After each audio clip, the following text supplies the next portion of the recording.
The cold was a thief. It crept through the warped planks of the barn wall and stole the last of the feeling from her fingers. An Lee pressed herself deeper into the hay, the sharp stalks pricking her skin through the thin, tattered fabric of her beige dress. Outside, the winter wind howled a mournful song across the mountain pass, a sound so lonely it seemed to come from inside her own chest. She was 21, but she felt ancient, worn down to bone and memory.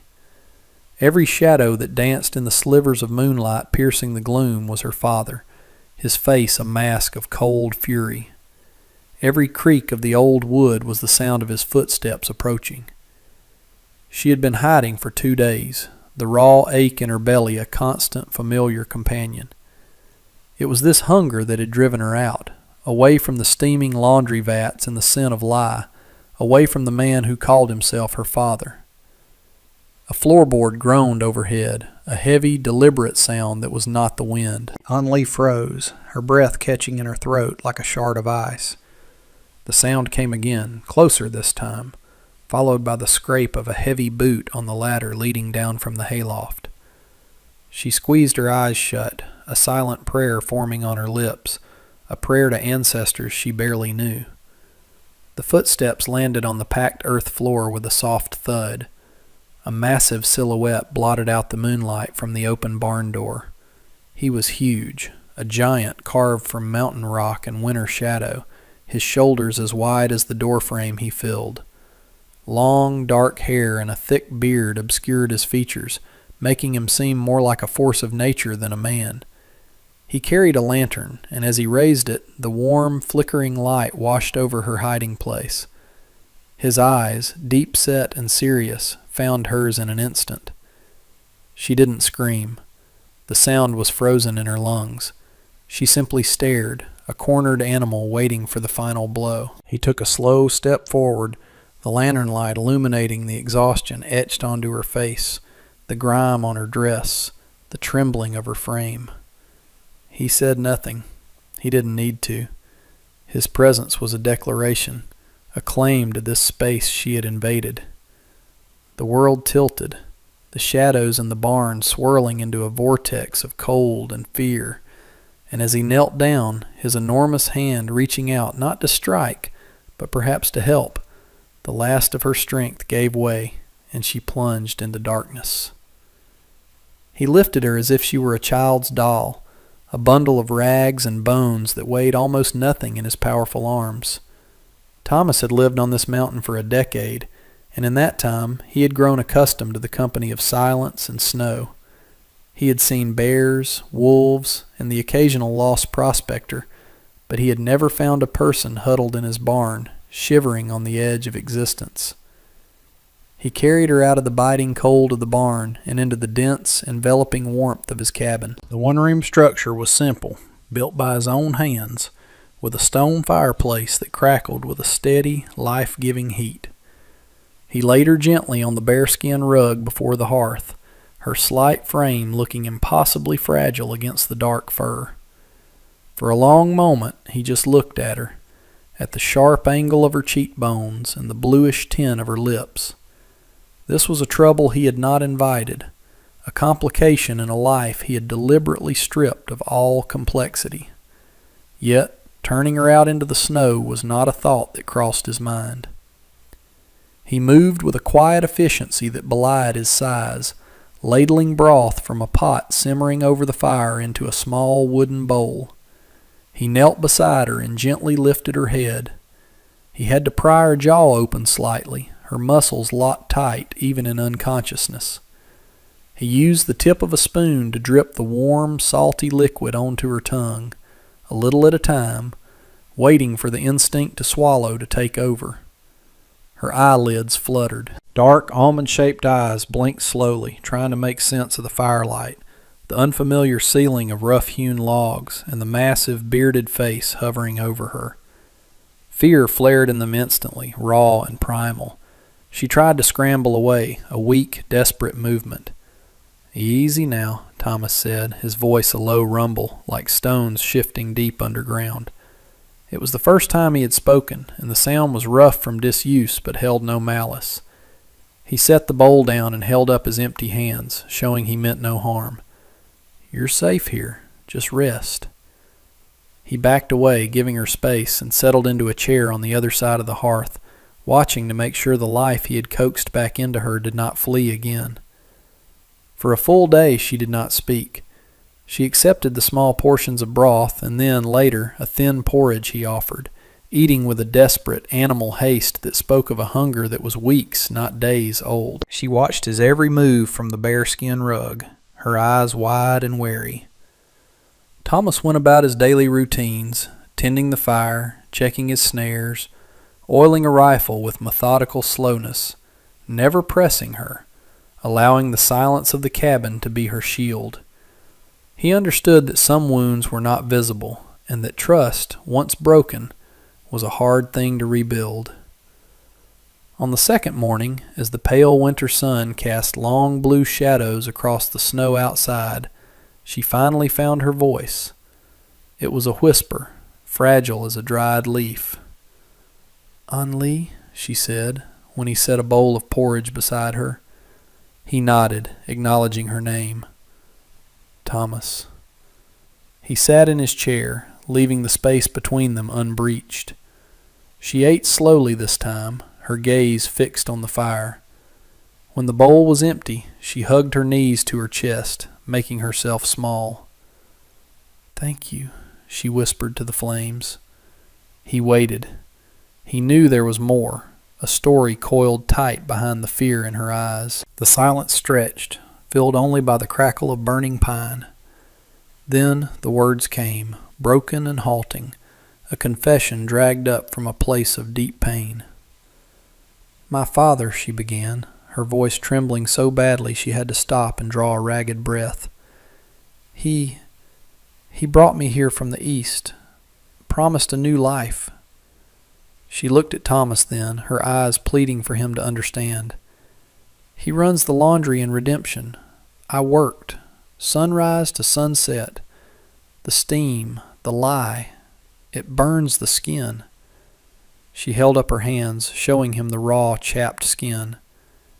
"He took all the money, for my food, my lodging," he said. A tear traced a clean path through the grime on her cheek. "He gave me scraps, barely enough to stand. He said a daughter's duty is to obey, to earn her keep." She paused, and the next words were delivered with a chilling finality. "My father starved me daily." The accusation hung in the warm air of the cabin, stark and ugly. She told him how she had finally run when she overheard him making a deal with a foreman from the silver mine, a cruel man with a reputation for breaking his workers. "He was selling my contract, my life." Thomas listened, his rugged face impassive, but a muscle tightened in his jaw. The quiet solitude of his mountain had been breached, not by a girl, but by the ugliness of the world below. He looked at An Lee, a life force so dimmed it was almost extinguished, and the simple peace he had built for himself suddenly felt like a coward's refuge. The next morning Thomas rose before dawn. He moved with a new purpose, a grim resolve settling over him like the winter cold. He pulled on his heaviest coat, a thick buffalo hide that added to his already formidable size.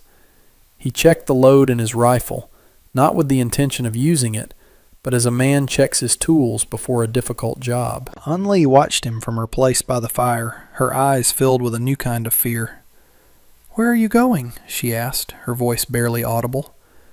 "To town," he said, his voice flat. "To Redemption." "No," she pleaded, scrambling to her feet. "Please, he will hurt you. He will send the marshal."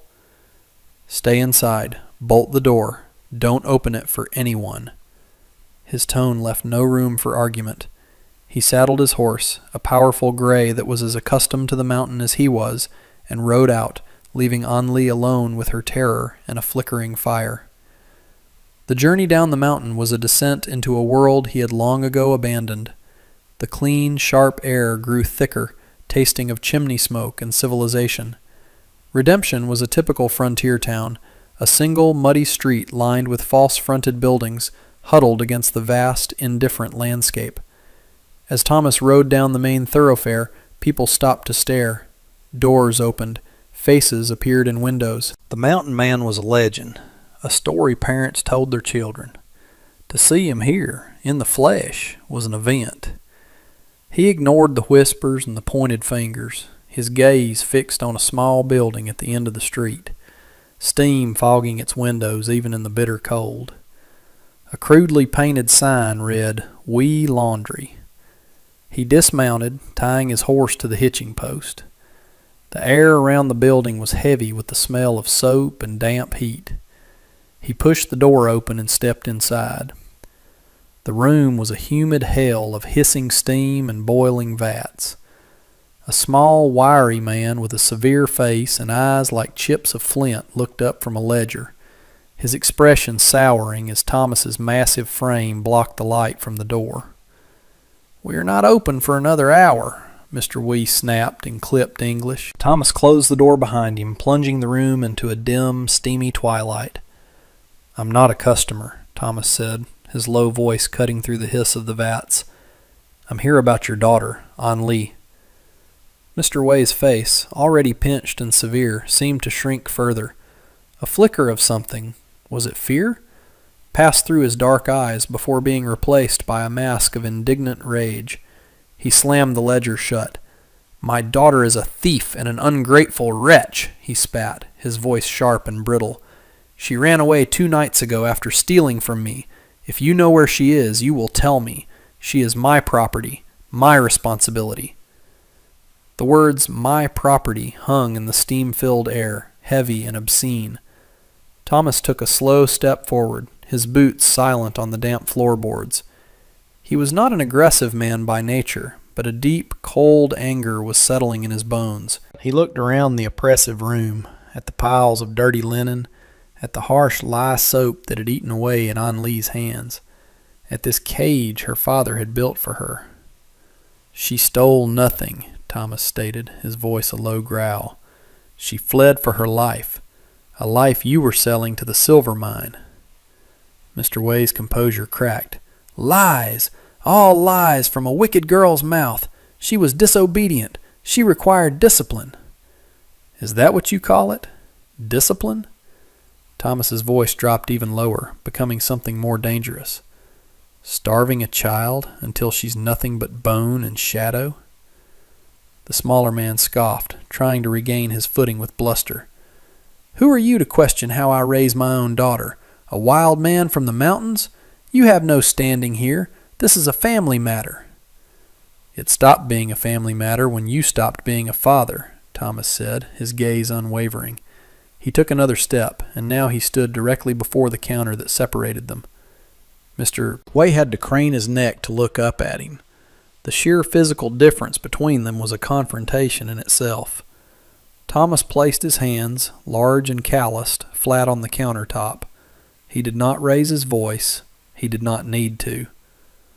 "I'm here for her wages," he said, the words falling like stones into the humid silence. Mr. Wei blinked, confused. "Wages? She is my daughter. She owes me her labor." "She worked for you for 5 years," Thomas continued, as if Mr. Wei hadn't spoken. 12 hours a day, 7 days a week. I want half of every dollar this laundry has earned in that time. It belongs to her." For a moment, Mr. Wei was speechless. Then he let out a short, incredulous laugh. "You are insane. Get out of my establishment before I call the marshal." "I can wait," Thomas said, his voice calm and unyielding. The threat was implicit. He was not leaving. Just as Mr. Wei opened his mouth to shout, the door swung open, and a man wearing a tarnished silver star on his vest stepped inside. Marshal Davis was a tall, lean man with a weary face who looked like he'd seen too much of human nature. "I heard shouting," the marshal said, his eyes moving from Mr. Wei's furious face to the mountain man's immense, immovable form. "Is there a problem here, gentlemen?" Marshal Davis stood in the middle of the room, a pillar of weary authority between two opposing forces. He listened patiently, his expression unreadable, as Mr. Way launched into a tirade, accusing An Lee of theft and disobedience, and accusing Thomas of intimidation and lunacy. The marshal let him finish, then turned his calm, assessing gaze to Thomas. "And your side of the story?" he asked, his tone even. "The girl came to my cabin," Thomas said simply, "half starved, half frozen. She said her father was starving her and was going to sell her to the mining camp." "He is lying!" Mr. Way shrieked. "She is a liar!" The marshal held up a hand, silencing him. "Mr. Way, let him speak." He looked back at Thomas. "And you believe her?" "I believe what I saw," Thomas replied, "and I believe a man has a right to the sweat of his own brow. I'm here for her wages." Marshal Davis sighed, a long, tired sound. He ran a hand over his face. This was not a simple bar fight or a case of stolen horses. This was something messy, something that the law books in his office had no clean answer for. "Son," he said, his voice laced with a reluctant pragmatism, "I understand your sentiment. I truly do. But the law in this territory is clear. A daughter, until she is married or comes of age with her father's blessing, is his charge. Her labor belongs to him. There's no statute that says a father has to pay his own child wages." He was not being cruel. He was merely stating a fact. A cold, hard line drawn by men in a faraway capital. "So the law protects him?"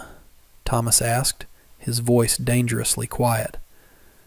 "It protects his right to starve her? To sell her?"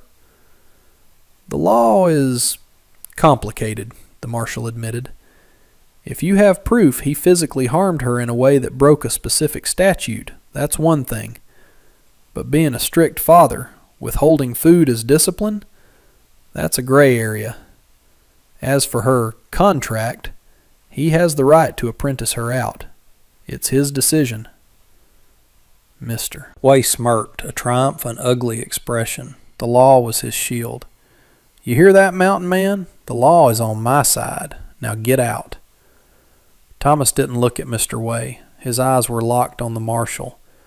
It was a silent challenge, a question being asked that went far beyond the dusty pages of any law book. What happens when the law is wrong? What does a good man do then? The entire town, it seemed, was now aware of the confrontation. Faces were pressed against the steamy windows of the laundry, their breath making little circles of clarity in the fog. They were watching, waiting.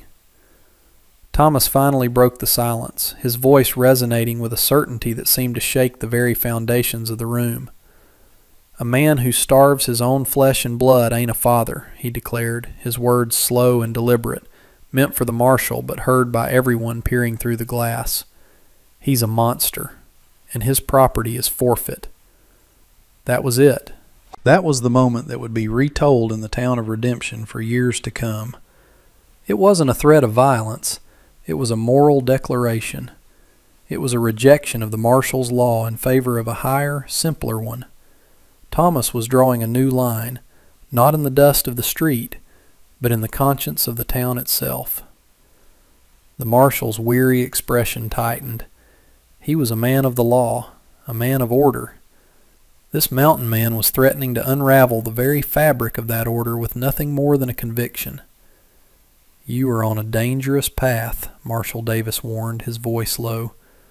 "I cannot let you take the law into your own hands." "I'm not taking the law," Thomas countered, his gaze as steady as the mountain he called home. "I'm asking for justice. There's a difference. And if the law won't provide it, then men have to." He turned his back on the sputtering Mr. Way and the conflicted marshal. He walked to the door, his movements unhurried. He paused with his hand on the latch and looked back at the lawman. "I'm not leaving town, and this isn't over." He stepped out into the cold street, the crowd of onlookers parting before him as if he were a prophet or a king. He swung himself onto his horse and, without a backward glance, began the slow ride back up the mountain. He had won no money. He had secured no legal victory. but he had planted a seed of doubt in the heart of redemption. He had forced every person who witnessed the exchange to ask themselves a simple question. What is the difference between what is legal and what is right? And what do you do when you are forced to choose between them? The marshal watched him go, a deep unease settling in his gut.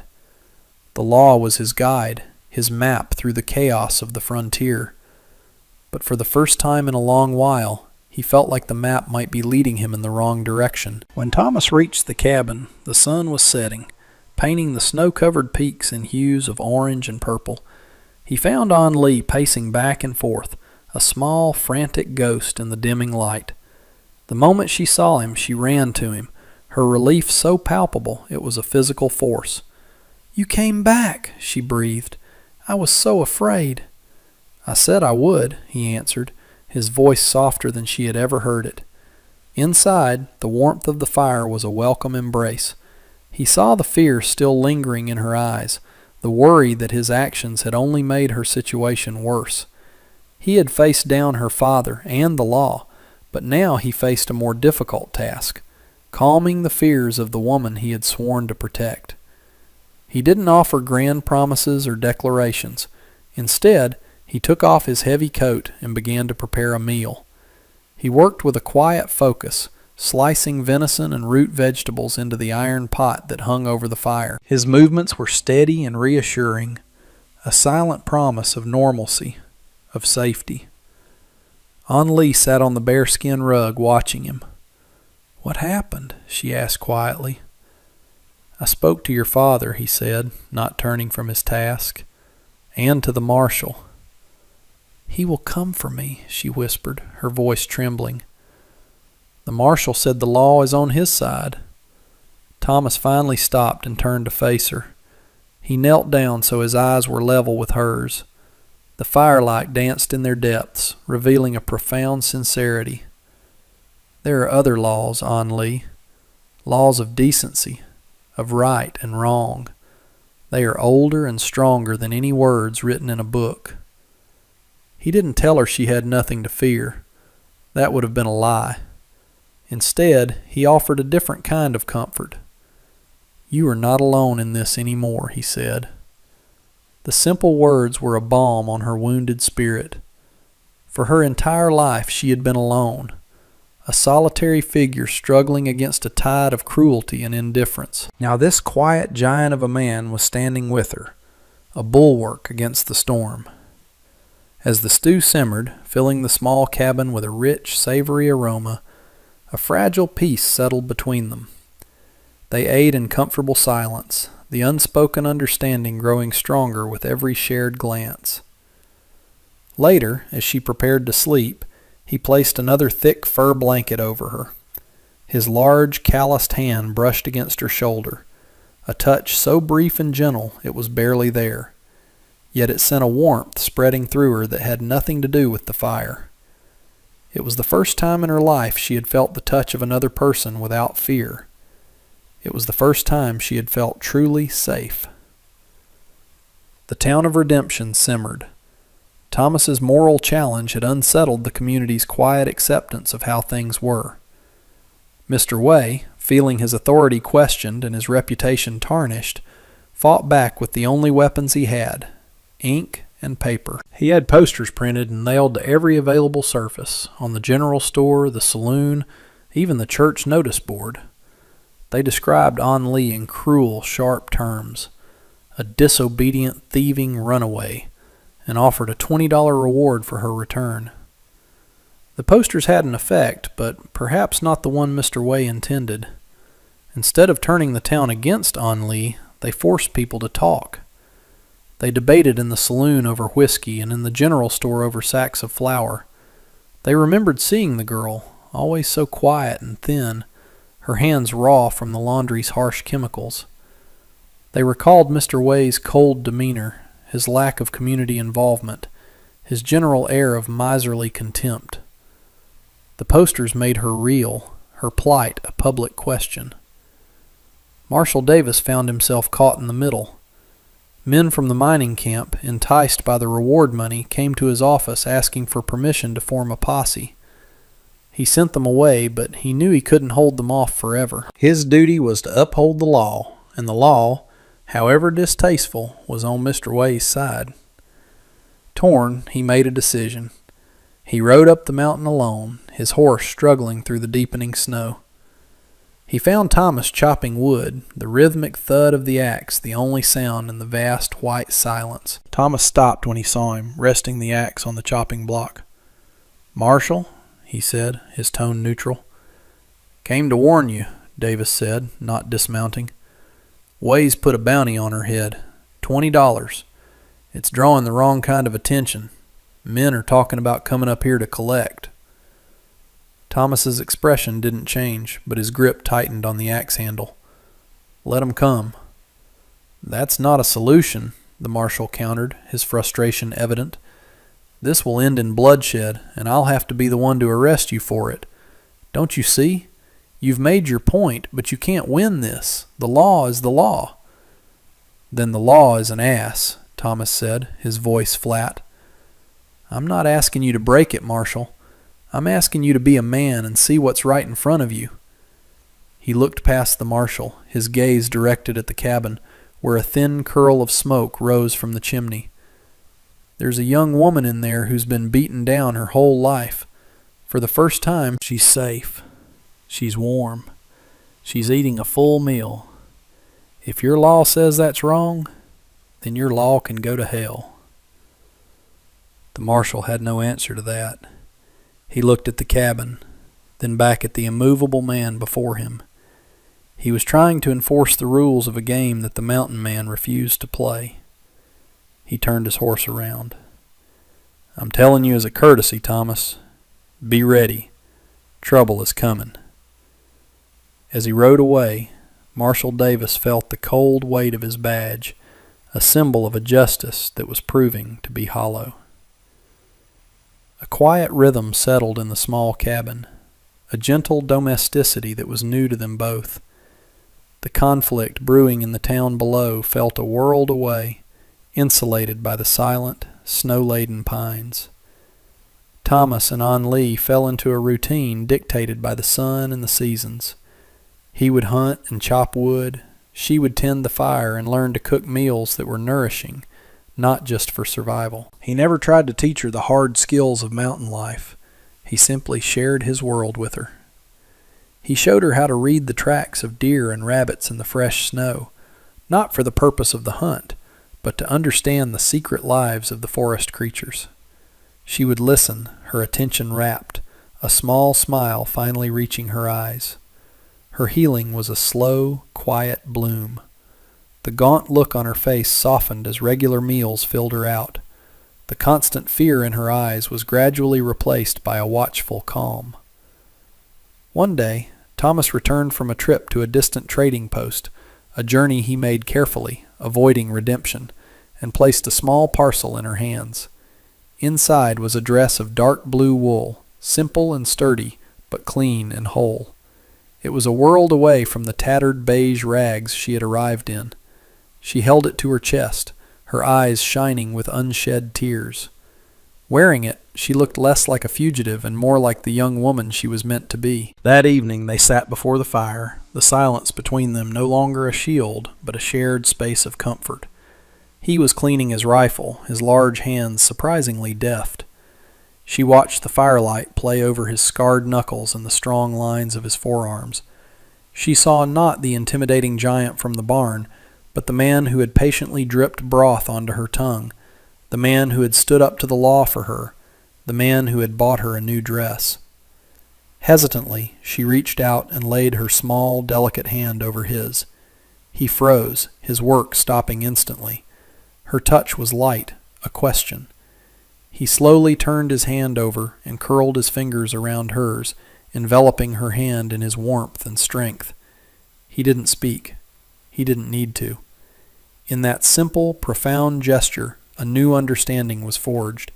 It was a promise of protection, of partnership, of a future she had never dared to imagine. She leaned her head against his powerful shoulder, closing her eyes, and for the first time since leaving her homeland, An Lee felt she was finally home. The breaking point arrived with the morning sun, sharp and bright on a new layer of snow. A rider from a neighboring homestead, a friend of Thomas's, brought word. The men from the mining camp, fueled by whiskey and greed, were gathering. They planned to ride up the mountain at midday to claim Mr. Way's bounty. Marshal Davis had tried to stop them, but his authority was limited. Thomas knew the time for waiting was over. He looked at An Lee, who had overheard the news, her face pale with renewed fear.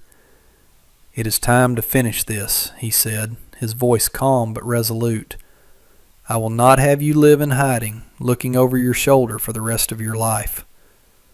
"What will you do?" she whispered. "We will go to town," he said, "together." Her eyes widened in terror. "No, they will take me." "No one will take you," he said, his gaze locking with hers. "You are not the same girl who hid in my barn. Look at yourself. You are strong. Your father's power over you was built on your fear and isolation. We will take that away from him." He was right. She looked at her hands, no longer raw and chapped, but clean and capable. She felt the warmth of the wool dress against her skin. She felt the strength of the food he had fed her, the courage he had instilled in her. She made her choice. She would not hide any more. They rode down the mountain together, not as a protector and his ward, but as partners. When they entered Redemption's main street, a hush fell over the town. People came out of the stores and the saloon to watch. They saw the mountain man, as imposing as ever, but they also saw the girl. She wasn't the wretched runaway from the posters. She was a poised young woman, her back straight, her expression determined. She rode beside Thomas with a quiet dignity that silenced all whispers. They stopped in front of the laundry, where Mr. Way stood with the small group of miners, their faces a mixture of greed and uncertainty. Marshal Davis was there too, his hand resting on his pistol, his face grim. "She is mine," Mr. Way shrieked, pointing a trembling finger. "The reward is yours if you take her." But before any of the miners could move, An Lee spoke. Her voice was not loud, but it carried with a shocking clarity in the cold, still air. "I am not yours," she said, looking directly at her father. "My life is my own." She then turned to the townspeople, her gaze sweeping over them. "This man," she said, her voice steady, "used me as a slave. He starved me and would have sold me. Is this the justice of this town?" The miners shuffled their feet, their bluster gone, unable to meet her gaze. The townspeople looked at one another, their expressions shifting from curiosity to shame. They had seen the truth in her eyes. Marshal Davis stepped forward. He looked at Mr. Way's sputtering face, at An Lee's quiet strength, and at the faces of his community. He had a choice to make, law or justice. He made it. "There is no reward," the marshal announced, his voice ringing with finality, "and there is no contract." He turned to Mr. Way. "By the authority of this township and as a matter of public decency, I am declaring your guardianship of this woman null and void. She is a free citizen of Redemption." He then pointed down the road. "I suggest you pack your things, Mr. Way. Your business here is concluded." Mr. Way stared, dumbfounded, as the town turned its collective back on him. Defeated, he scurried back into his shop. Thomas and An Lee watched him go, then turned their horses and began the ride back up the mountain, leaving the town of Redemption to contemplate the lesson it had just learned. They rode into a future they would build together, under a wide open sky, guided not by broken laws, but by the quiet strength of the human heart. And as we watch them go, we have to ask ourselves, don't we? How many laws do we follow out of habit, and how many injustices do we ignore because it's easier? Maybe true courage isn't about facing down a gunman, but about having the strength to stand up and say simply, "This is not right." Let me know in the comments what you would have done. And if you're ever in a small town in the high country, look for the descendants of a quiet mountain man and a strong, resilient woman. Their story is a reminder that the most powerful laws are the ones we write on our own souls.